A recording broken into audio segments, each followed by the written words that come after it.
चलिए फिर से क्लास स्टार्ट करते हैं। क्लास स्टार्ट करें उससे पहले जो है मुझे ये लग रहा है कि कहीं ना कहीं आपको जो है बेसिक जो इंडियन पॉलिटी है, बेसिक जो पार्लियामेंट्री सिस्टम है उसका जो है ओवरव्यू ढंग से नहीं है।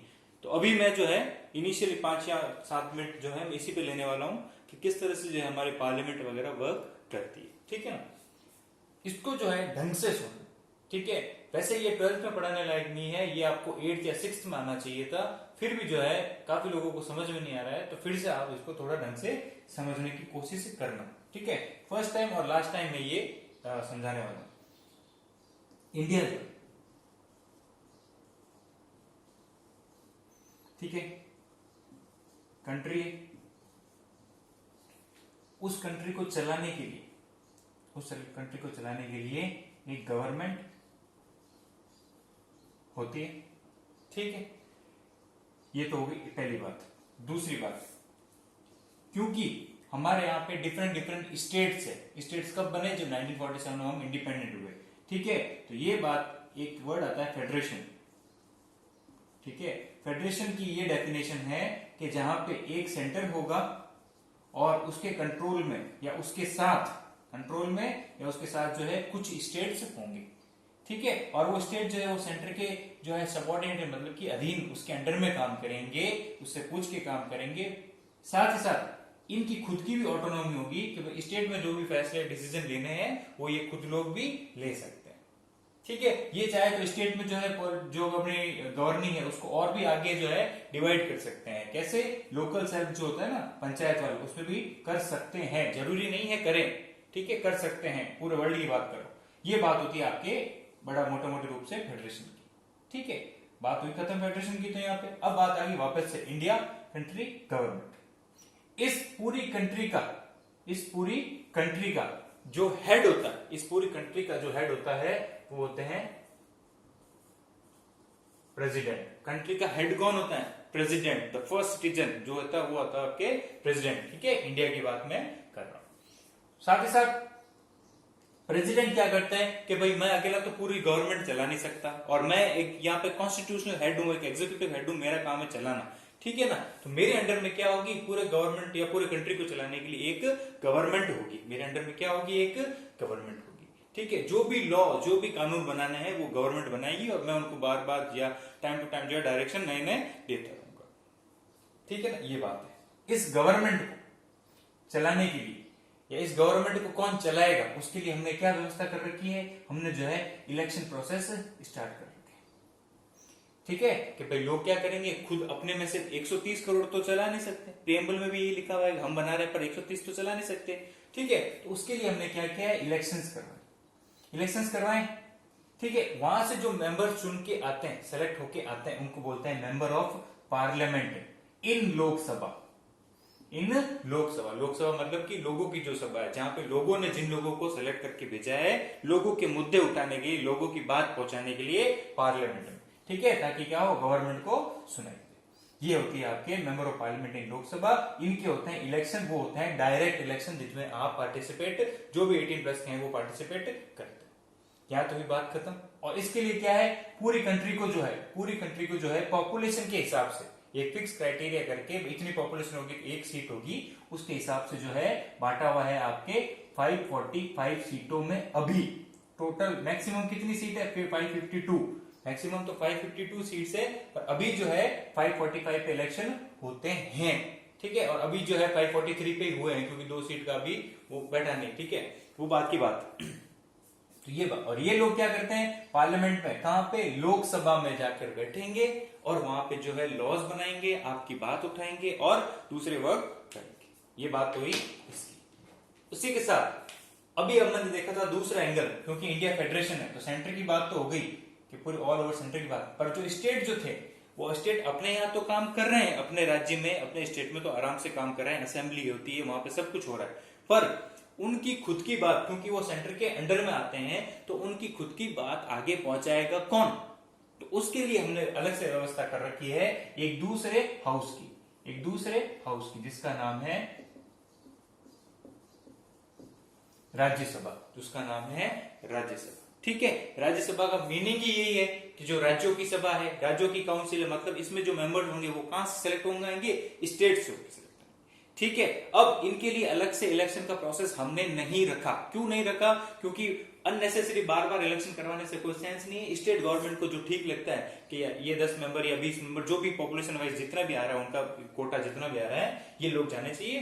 तो टेक्निकलिटीज को और ज्यादा 2 बार इलेक्शन को बचाने के लिए, क्योंकि आप यहाँ पे भी इलेक्शन दे रहे हो, वहां पे भी इलेक्शन दे रहे हो, तो उस टाइम कॉन्स्टिट्यूशन डेवलपर्स ने सोचा अननेसेसरी नहीं, आम लोगों की जो सभा है वो बात फाइनल हो गई है, और आम लोग जो है स्टेट में जब चुनाव होंगे वहां पे भी अपनी बात रख सकते हैं, और अगर पंचायत आगे भविष्य में होगा, जो कि किया, अगर ऐसा होगा तो पंचायत में रख लेंगे। यहाँ पे क्या है, स्टेट की खुद की बात सेंटर तक पहुंचाने के लिए अलग से सभा रखी गई, एक अलग से काउंसिल रखा गया जिसका नाम लिखा गया राज्यसभा। ठीक है, तो यहाँ से जो आदमी सेलेक्ट होकर आता है वो सेम पॉपुलेशन के हिसाब से, जहां पे ऐसे था पॉपुलेशन हिसाब से बांटा हुआ है, टोटल जो है अभी हो रहे 245, टोटल मैक्सिमम कितने हो सकते हैं 250, 5 वेकेंट है, उनके लिए अभी इलेक्शन नहीं होते हैं। क्यों नहीं होते हैं? क्योंकि अभी जो है कुछ सीटें खाली रखी है। अभी मान लो पॉपुलेशन बढ़ जाती है, तो अगर कोई सीट को चेंज करना पड़े या किसी सीट के 2 पार्ट करने पड़े तो उसमें एडजस्ट करने के लिए ये व्यवस्था जो है 2026 तक के लिए की हुई है। अभी चैप्टर में आएगा वो अलग से बता दूंगा, अभी आपको इतना ध्यान रखना इसमें इतने मेंबर होते। ठीक है, ये भी इस तरह से हर स्टेट की पॉपुलेशन के हिसाब से जो है जो है 245 सीट्स बनाई हुई है। ठीक है, कितनी क्या पॉपुलेशन है उसका सारा डिसीजन कौन लेता है? Election commission of India. Election commission of India जो है, जिसका काम इलेक्शन करवाना, वो डिसाइड करता है कि कौन से एरिया कितनी पॉपुलेशन पे कितनी सीट होगी। ठीक है, तो अगर मैं राजस्थान की बात करूं तो टोटल यहां से 10 लोग जाते हैं। टोटल यहां से कितने लोग जाते हैं? 10 लोग जाते हैं। ठीक है, और राजस्थान के बारे में जो भी बात होगी वो वहां रखेंगे। ऑल ओवर इंडिया की भी कोई बात होगी तो वो वहां पे रखेंगे। 2 हाउसेस क्यों जरूरी है? इसलिए जरूरी है कि लोगों की बात भी पहुंच रही है, और राज्य सरकार खुद की गवर्नमेंट की भी कोई इच्छा होती है, स्टेट गवर्नमेंट की, उनकी बात भी बराबर पहुंचे। ठीक है, लोगों की भी पहुंचे, उनकी भी बात बराबर पहुंचे, इसके लिए क्या हुआ, 2 हाउसेस रखे गए। ठीक है, और इन दोनों हाउसेस का काम क्या होता है? कानून बनाना, लॉ बनाना, कोई नया एक्ट लेके आना, ठीक है, कोई नया ऑर्डिनेंस लेके आना। ठीक है, तो उस पर साइन कौन करता है? प्रेसिडेंट। तो ऑटोमेटिकली अगर प्रेसिडेंट साइन कर रहा है तो पूरी पार्लियामेंट के जो है उसके अंडर में जो है 2 हाउस आ रहे हैं, तो साथ में ऑटोमेटिकली प्रेसिडेंट भी उसी के अंदर आ जाता है। ऑटोमेटिकली प्रेसिडेंट भी उसी के अंदर कंसिडर कर दिया जाता है, क्योंकि जब साइन करने वाला कोई बाहर तो रहेगा नहीं, साइन करने वाला अंदर रहेगा, और पूरी कंट्री का हेड कौन है? प्रेसिडेंट हेड है। ठीक है, तो दिखती बात है, पार्लियामेंट के जो पार्ट्स होते हैं वो 3 पार्ट्स होते हैं, एक तो होता है प्रेसिडेंट, एक होता है लोकसभा, एक होता है राज्यसभा। राज्यसभा को अपर हाउस कहते हैं और लोकसभा को लोअर हाउस कहते हैं। ठीक है, बात है इतनी सी, ये बात हो गई। अब ये चीज आपको मेरे हिसाब से समझ में आ गई होगी। अब क्या होता है कि भाई इनकी जो है वो मीटिंग किस हिसाब से होती है, इनकी जो वो मीटिंग किस हिसाब से होती है, कौन कैसे क्या चलेंगे। तो हर 5 साल में इलेक्शन होते हैं। ठीक है, हर इलेक्शन होते हैं। इलेक्शन होने के बाद जो है अगर आपके पास मेजोरिटी है 272 प्लस वाली, आपको पता ही है, तो आप क्या बनाओगे? गवर्नमेंट बनाओगे। ठीक है, ये गवर्नमेंट बनाओगे। अब गवर्नमेंट बन के तैयार है, सब ठीक है। प्रेसिडेंट जो है, क्योंकि वो पार्लियामेंट के पार्ट है और कंट्री के हेड भी है, तो वो इस गवर्नमेंट को कहेंगे कि, और गवर्नमेंट के साथ साथ जो चुन के दूसरे भी आए हैं उनको बोलेंगे कि भाई आज से जो है, मतलब कि जैसे ये इलेक्शन हुए हैं आपके मई के अंदर, मई 2019 में आपके लोकसभा के इलेक्शन होंगे। ठीक है, सब 545, 543 पे जीत के आगे सारे।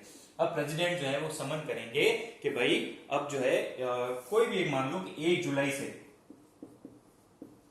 आपका सेशन स्टार्ट हो रहा है। ठीक है, तो आप सभी लोग आइए, और आज से जो है एकदम शुभारंभ, आज हम जान पहचान थोड़ी कर लेते हैं, उसके बाद से जो है आप अपना काम करते रहना। मैं फिर रोज यहाँ नहीं आऊंगा, मैं यहाँ रोज नहीं आऊंगा, मैं मेरे दूसरे काम देखूंगा, सिग्नेचर वगैरह बहुत से काम होते हैं। आप अपने लॉ वगैरह, जो गवर्नमेंट की ड्यूटी है, क्योंकि सरकार चलाना किसको है? गवर्नमेंट को ही चलाना है। प्रेसिडेंट तो बस उसका केयर टेकर है, उसका चेक करने वाला है कि कोई अननेसेसरी कोई रूल नहीं बन जाए, और साइन करते वक्त ध्यान रखना है कोई गलत कानून नहीं बन जाए। ठीक है, उन्होंने उनको दे दिया और एक दिन होके वो तो चले गए। अब जो है गवर्नमेंट अपना फंक्शनिंग धीरे धीरे करती रहेगी। ये बात हो गई अब समन वाली या मीटिंग्स में। दूसरा टॉपिक, साल में कितनी मीटिंग होना जरूरी है? मिनिमम की बात की तो मिनिमम जो है 3 सेशन होने जरूरी है। मिनिमम जो है वो 3 सेशन होने जरूरी है। ठीक है, फिर वो आपके हो जाता है, एक तो बजट सेशन जो अराउंड फरवरी के अंदर स्टार्ट होता है, एक हो जाता है मानसून सीजन जो जुलाई के आसपास स्टार्ट होता है, और दूसरा हो जाता है विंटर सीजन जो नवंबर दिसंबर के आसपास स्टार्ट होता है।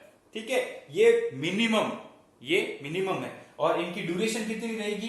कहा जाता है कि 2 मंथ तो होनी ही चाहिए, 2 महीने तो होनी चाहिए। तो 2 महीने यहाँ, 2 महीने यहाँ, 2 महीने, टोटल कितने हुए? 6 महीने। अब कोई बोलेगा सर 6 महीने में बाकी 6 महीने ये लोग क्या करेंगे? अपनी जिस इलाके से चुन के आए हैं, या अगर इनके पास कोई मिनिस्ट्री है तो वहां जाके ऑफिस में काम संभालेंगे, वहां जाके लोगों से मिलेंगे, इंडिया को आगे बढ़ाने के लिए नए नए प्लान बनाने का काम भी तो करेंगे। हमेशा कोई पार्लियामेंट थोड़ी बैठे रहेंगे। तो पार्लियामेंट के मिनिमम 3 सेशन होते हैं, होने को तो 10 भी हो सकते हैं, होने को तो 10 भी हो सकते हैं। कैसे कि बाकी जो 6 महीने पड़े हैं, बाकी के जो 6 महीने पड़े हैं उसमें 15-15 दिन के स्पेशल सेशन बुला ले। ठीक है, ऐसा होता नहीं है। ये कब होता है? बहुत भयंकर स्थिति आ गई है, इमरजेंसी लग गई है, या महामारी फैल गई है, या अटैक हो गया है, या दूसरी कोई XYZ चीज हो गई है, तभी लगाया जाता है, तभी लगाया जाता है। जनरली ये सब किताबों में लगाया जाना चाहिए, लगाते वगाते नहीं है, क्योंकि इसमें ऑर्डिनेंस का एक चीज होती है, वो आपको अलग से बता दूंगा। ठीक है, आपको इतना ही ध्यान रखना है। ठीक है, तो ये अराउंड 2 महीने के होते हैं। अब कोई कहेगा साहब ये 2 महीने के होते हैं तो जरूरी है 60 दिन आना जरूरी नहीं, ये तो 30 दिन में भी, 30 दिन भी चल सकता है, चलने को 60 दिन भी चल सकता है। ठीक है, और चलने को 90 दिन भी, इसको एक्सटेंड भी कर सकते हैं, जरूरी नहीं 2 महीना, इसको एक्सटेंड भी कर सकते हैं, 3 महीना भी कर सकते हैं, कोई बड़ी बात नहीं है। क्योंकि कोई इंपॉर्टेंट लॉ बनाना हो तो इसको आगे बढ़ा भी सकते हैं, कोई दिक्कत नहीं। ठीक है ना, ये सारे जो डिसीजन होते हैं ना, कि 30 दिन का होगा, 60 दिन का होगा, 90 दिन का होगा, क्यों, कैसे, कब, ये सब पार्लियामेंट डिसाइड करती है और प्रेसिडेंट को बता देती है, और प्रेसिडेंट जो है अपने हिसाब से इसको कम ज्यादा कर देते हैं, कोई बड़ी बात नहीं है। ये ऑन रिक्वेस्ट, स्पेशल रिक्वेस्ट होती है। जनरली 60 डेज का होता है, 30 दिन का भी हो सकता है, 90 दिन का, 150 दिन का भी हो सकता है। ठीक है, कोई दिक्कत नहीं है इसमें। ठीक है, ये बात है। कल जो एक चीज बताई थी कि इन दोनों में, मैंने वही बताई थी कि ये जो मिनिमम 3 सेशन चल रहे हैं, ठीक है, इन दोनों बीच में सेशन जो है, मैंने अभी बताया ना, 30, 60, 90 कितना भी बढ़, ज्यादा कम ज्यादा भी हो सकता है। तो ये कहा गया था कि 2 सेशन जो हो रहे हैं, कोई भी 2 सेशन, ये हो, कोई भी 2 सेशन हो, या स्पेशल भी सेशन हो, दोनों के बीच में 6 महीने से ज्यादा का गैप नहीं आना चाहिए। 6 महीने में कम से कम एक बार तो मिलो ही मिलो, पार्लियामेंट में आके मिलो ही मिलो, तो पता चले गवर्नमेंट क्या काम कर रही। ठीक है ना, ये बात थी इसकी। ठीक है, अब थर्ड पॉइंट जो लास्ट समझाना था मुझे, कि प्रेसिडेंट जो है, जो क्या उसको एक दिन ही आता है या सब दिन वहीं बैठा रहता है वगैरह वगैरह, जो भी है, नहीं। प्रेसिडेंट जो है सबसे पहले वाले दिन आता है, जब कोई भी सेशन जो ईयर के स्टार्टिंग में स्टार्ट हो रहा है, जैसे ये हो रहा है फरवरी वाला, तो इसके पहले तारीख को आएगा और अपना एक जो भी स्टेटमेंट होंगे वो देंगे, और फिर वो चले जाएंगे, अपना काम करते रहेंगे।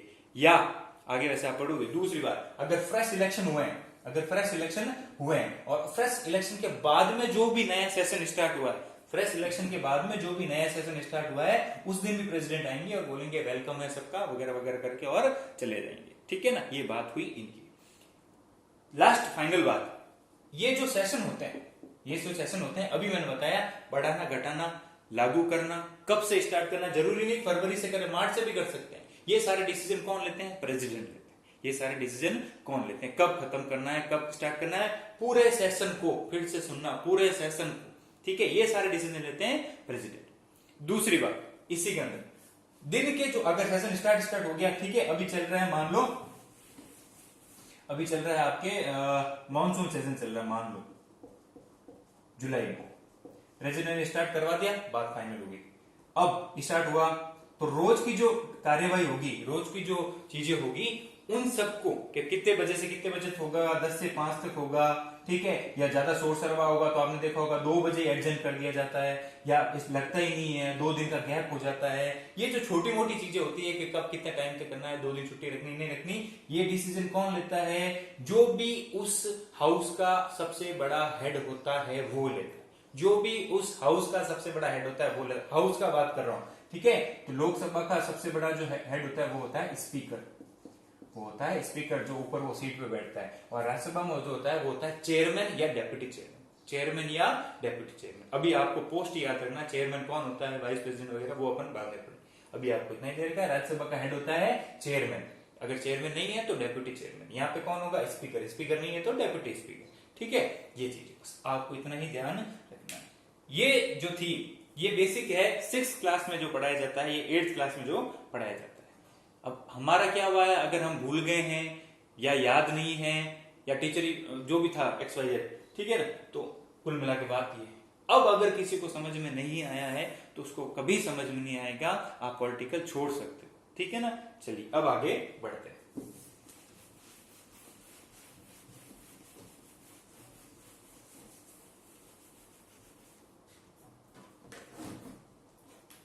चलो कल कहां तक पहुंचे थे हम?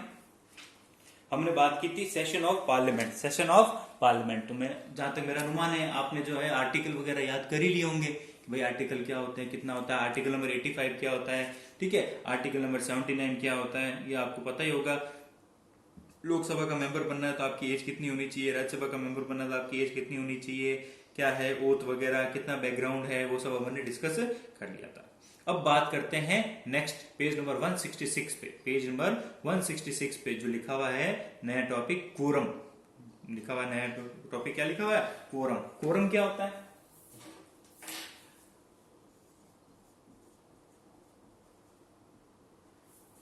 कोरम जो है वो होता है आपके पार्लियामेंट्री टर्म है ये। इसमें ये होता है कि एक फिक्स मीटिंग के दिन, एक फिक्स मीटिंग के दिन, जैसे कि अब सेशन चल रहा है, ठीक है, मीटिंग भी हो रही है, लोग आ भी रहे हैं, कुछ लोग नहीं आते, एब्सेंट हो जाते हैं, वो ठीक है, सब अलग बात है। तो उस फिक्स मीटिंग के दिन कितने मिनिमम लोग आना जरूरी है? भाई लोकसभा की बात करूं, टोटल कितने मेंबर है? 545। तो मेंबर तो मिनिमम कितने आने जरूरी है? भाई अगर इतने मेंबर आते हैं तो चलेगा, नहीं तो जो है नहीं चलेगा। भाई सीधी सी एग्जांपल ले लो, क्लास में 50 बच्चे, ठीक है, अगर आप जिस दिन किसी दिन देखते हो बच्चे सिर्फ 5 ही आए, 50 में से 5 ही बच्चे आए, ठीक है, तो टीचर क्या करे? पढ़ाएगा क्या? नहीं। क्यों? क्योंकि जब 45 बच्चे है ही नहीं तो पढ़ाने से क्या मतलब रहा है, ठीक है। तो उस दिन क्या करता है? कोई टेस्ट वगैरह या कॉपी चेकिंग वगैरह करके उसको अलग छोड़ देता है। तो इसमें लिमिट की हुई है कि भाई अगर मान लो सारे एब्सेंट हो जाए या कोई मेडिकल प्रॉब्लम हो जाए या कोई बिजी हो वगैरह वगैरह कुछ भी, तो कितने जने आने जरूरी है, उसके बिना मीटिंग नहीं हो सकती है। तो ये लिखा हुआ है कि जो 10% लोग हैं टोटल का जो 10% है वो लोग आना जरूरी है। तो 10% ऑफ जो है आपके 45 जो है वो आ जाता है अराउंड, या इसको पूरा करो तो 55 लोग मीटिंग में आने जरूरी है लोकसभा में जब मीटिंग होती है पार्लियामेंट में। और राज्यसभा की बात करो तो 245 का 10% निकाल लो, कितना हो जाएगा? 24.5 या 25। मिनिमम यहाँ पे 25 और यहाँ पे 55 लोग आना जरूरी। ये कहलाता है कोरम कि इतने लोग तो जरूरी ही है, ठीक है। चलो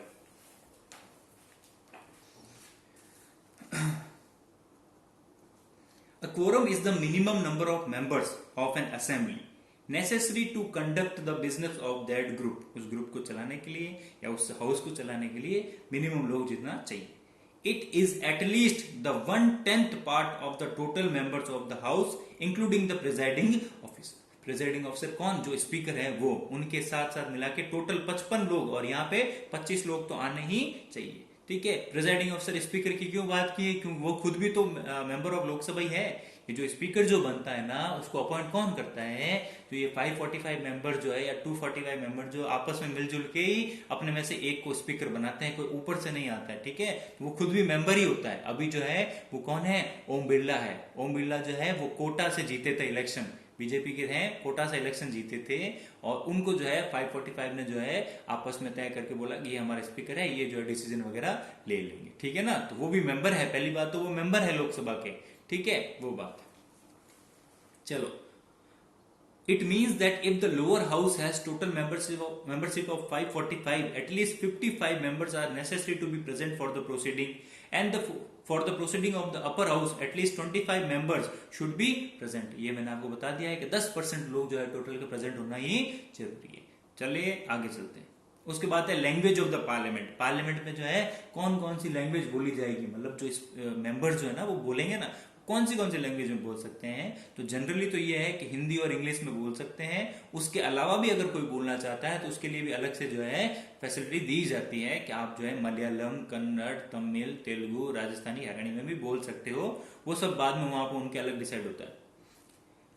according to the constitution, Hindi and English are the official language of the union, but the presiding officer can permit the member to speak in his mother tongue, one who cannot express his views in Hindi or English. presiding officer कौन? जो speaker है या फिर chairman है, ठीक है।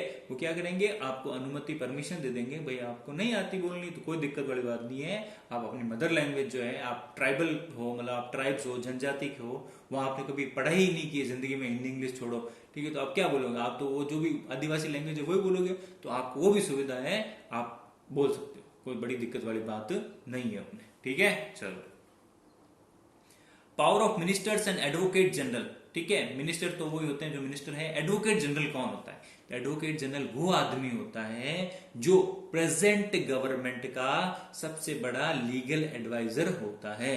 फिर से सुनना, एडवोकेट जनरल वो आदमी होता है जो प्रेजेंट गवर्नमेंट, मतलब कि जो गवर्नमेंट रूल कर रही है, जिसकी सरकार है, उस सरकार को लीगल राय देने वाला, विधिक राय देने वाला, या उस सरकार का खुद का पर्सनल एडवोकेट होता है। उस सरकार का खुद का पर्सनल एडवोकेट मतलब कि भारत सरकार का जो वकील होता है, भारत सरकार का वकील, वो भी सबसे बड़ा वाला, जिसके ऊपर कोई नहीं होता है, जिससे प्राइम मिनिस्टर जो है लीगल एडवाइस लेते हैं, वो कौन होता है, एडवोकेट जनरल कहते हैं। वैसे स्टेट में भी अलग से होता है, उसको सॉलिसिटर जनरल कहा जाता है, जो कि आपके स्टेट गवर्नमेंट को राय देता है, ठीक है। तो मोदी गवर्नमेंट को राय देने के लिए एक एडवोकेट जनरल अलग से है, उनके साथ उनकी टीम भी है, पर सबसे बड़े वो है। और राजस्थान गवर्नमेंट को भी लीगल, गवर्नमेंट भी फंस जाती है बहुत से केसेस में, लोग बाग केस कर देते हैं कि भाई ऐसा हो गया, या जैसे नगर निगम बना दिया तो 2 क्यों बनाए, 1 क्यों नहीं बनाया, पैसे कहाँ गए, तो वकाल उनके भी केसेस होते रहते हैं।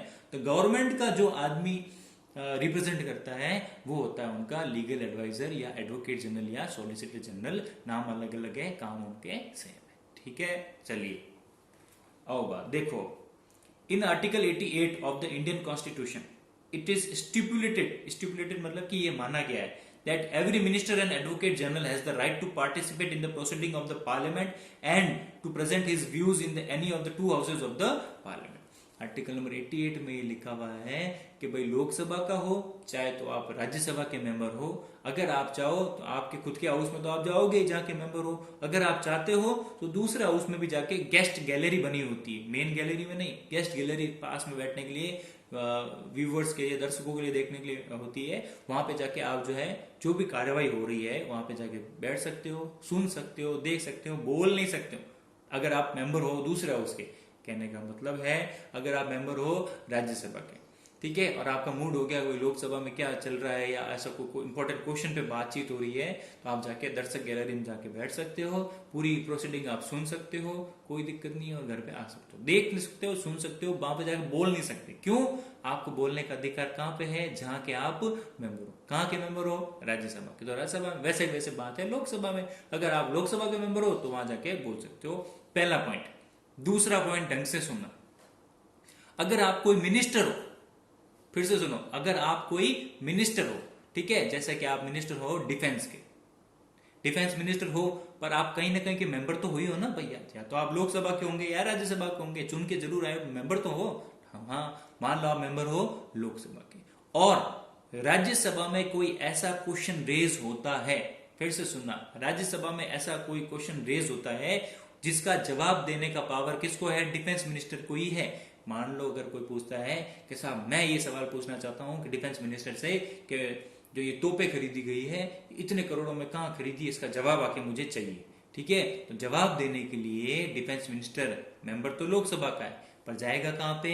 राज्यसभा में। बैठेगा कहां पे? अब दर्शक दीर्घा में नहीं बैठेगा, अब बैठेगा वो मिडिल, जो पूरा वो गोल गोल जो होता है पार्लियामेंट का, वहां जाके बैठेगा और अपना जो है व्यू रखेगा कि ये चीज हुई है। कब जाएगा? जब उसको वहां पे बुलाया गया होगा चेयरमैन की परमिशन से, और कोई किसी ने क्वेश्चन रेज किया हो तो ही जाएगा, नहीं तो मेन वेल के अंदर या मेन उस गोले के अंदर नहीं जाएगा। आई बात समझ में? दो चीजें हैं, दोनों अलग अलग टेक्निकल चीज, ठीक है। अब आती है तीसरी बात की गई एडवोकेट जनरल। एडवोकेट जनरल कौन है? सरकार का लीगल एडवाइजर है। तो एडवोकेट जनरल जो है वो चाहे तो लोकसभा हो चाहे तो राज्यसभा हो, दोनों का मेंबर नहीं है, दोनों का मेंबर नहीं है, क्योंकि वो तो लॉयर है, ठीक है, दोनों का मेंबर नहीं है। वो चाहे, ठीक है, और अगर वो मेंबर्स की बातें सुनना चाहता है तो दोनों में से किसी भी हाउस में जाकर बैठ सकता है, दर्शक गैलरी में, वेल के अंदर नहीं, दर्शक गैलरी में जाके बैठ सकता है, सुन सकता है, बोल नहीं सकता, सुन सकता है और वापस आ जाएगा। राज्यसभा में जाना, राज्यसभा में जाओ, ठीक है, और वहां पे कोई इंपॉर्टेंट मैटर हो जिसको उसको सुनना जरूरी हो कि मिनिस्टर क्या बोल रहे हैं या मेंबर्स क्या बोलना चाहते हैं, तो वहां जाके बोल सकता है और वापस आ सकता है, ठीक है ना, बोल सॉरी बैठ सकता है और वापस आ सकता है, बोल नहीं सकता, ठीक है ना, ये बात है। 3 चीजें बताई है मैंने, तीनों ढंग से नोट कर लेना। नहीं नोट हुई है, वीडियो बड़ा है, इसको वापस से रिपीट करो और चीजें लिख लेना, ठीक है ना। आप लोग सुनते नहीं हो, फिर जो है टेक्निकलिटीज में इधर उधर फंस जाते हो। हाँ, the advocate general does not have the right to cast his vote in the parliament and the minister can cast their vote only in the house they which they belong, ठीक है, बात ठीक है। अगर लोकसभा और राज्यसभा में जब कोई वोटिंग होती है, वोटिंग कब होती है, जब कोई कानून जो है पास करना हो, तो आप समझते हो ना, special majority, simple majority, vote देना कि भाई ऐसा कानून आया है, जीएसटी बिल पास कर रहे हैं, ईडब्ल्यूएस रिजर्वेशन पास कर रहे हैं, तो वहां पे जो जिस हाउस के आप मेंबर हो, अगर आप लोकसभा के मेंबर हो, अगर आप राज्यसभा के मेंबर हो, भले आप मिनिस्टर हो, मेंबर तो हुई हो, तो वहां जाके आपको उसी रेस्पेक्टिव हाउस में ही वोट देना पड़ेगा। अब तक मेरे को समझ में, कॉमन सेंस समझ में आ गई होगी कि कौन कहाँ जाके बैठता है और वगैरह वगैरह, ठीक है। एडवोकेट जनरल जो होता है वो किसी भी हाउस का मेंबर नहीं होता है, तो वो जाके सिर्फ बैठ सकता है, वो कभी भी जाके हाउस के अंदर वोट नहीं दे सकता है, ठीक है। वोट कौन दे सकता है, जो हाउस का मेंबर हो, चाहे वो राज्यसभा हो फिर हो लोकसभा हो। देगा कहाँ पे, जिसका वो मेंबर है वहां का, ठीक है ना। आई बात समझ में, मेंबर्स की क्या काम है और एडवोकेट जनरल का क्या काम है, ठीक है। नहीं आया तो रिपीट करके फिर से सुन लेना। चलिए, अब बात आती है राज्यसभा। राज्यसभा की कंपोजिशन की बात आ रही है कि राज्यसभा में कितने मेंबर्स होते हैं, राज्यसभा बनता किससे है, राज्यसभा में क्या क्या काम होते हैं, इसका चेयरमैन कौन होता है, ये कौन सा हाउस है, इसमें कितने मेंबर्स होने चाहिए, वगैरह वगैरह सारी चीजें अब आपको डिस्कस करनी है। उसके बाद में आएगा लोकसभा और उसके बाद में आएगा प्रेसिडेंट, ठीक है ना। 3 चीजें अपन को अब पढ़नी है। तो मेन चैप्टर तो अब स्टार्ट हुआ है, इतने दिन अभी इंट्रोडक्शन आपके चल रहा है, ठीक है ना। तो ये जो कंपोजिशन और राज्यसभा वाला है वो जस्ट इसके नेक्स्ट वाले पार्ट के अंदर है, ठीक है ना।